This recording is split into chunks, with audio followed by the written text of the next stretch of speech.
Amaso ya gisoro aryoha kubi, uri kurya isi nk'uri kuyihima. Tuza nayo iyikwishyuye guhera rimwe, ntizikubembereza si nk'ababyeyi bacu. Uracyaryoshye mu kageto k'ibihumbi ijana, wenda nandarengaho adonke. Niho ufotorera abakobwa izo foto zabo ubitse, nanjye mbitse iyo uzashaka. Urasiganwa n'ikirere nk'umusazi, umaze gukura ariko ntushaka kwemera. Niga uracyashaka kurya abana muri photoshoot za ka free zone. Musore wanjye menya Kigali, inaha barya amafaranga ntibahinga.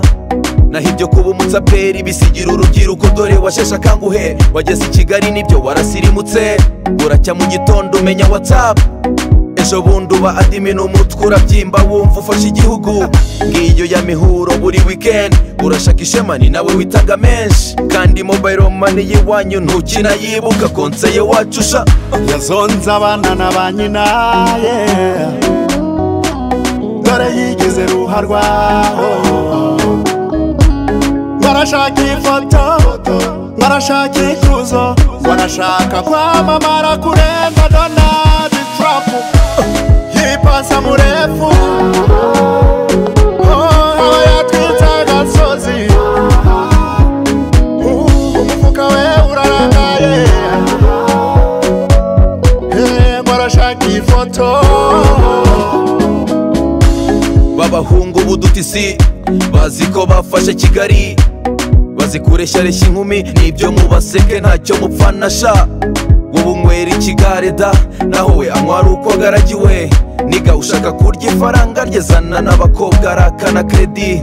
Nabazi imwe tumaranye imyaka myinshi, mutura ikibazo cy'inoti imwe, akumvisha uburyo ntakomeze. Ujye mu kabari utungurwe yishyuye, he bamwe bihakanye naho bakomoka, abandi biyita kavukire. Ni nka wa muhungu w'ikarangazi, wiswe w'igikondo, umwana wa sejemu. Yamenyanye n'abana b'ingagari, bamugira umusirimu amenya WhatsApp.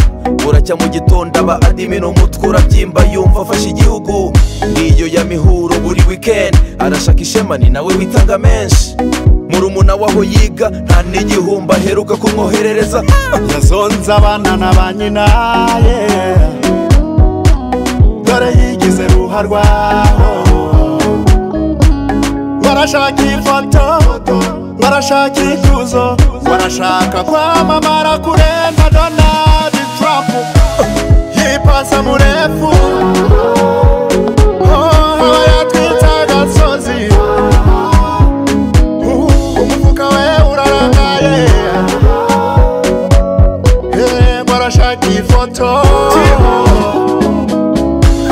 High five mzee Mr. Kagame, Danny Vumbi, Heavy Dex on the beat. Touch music.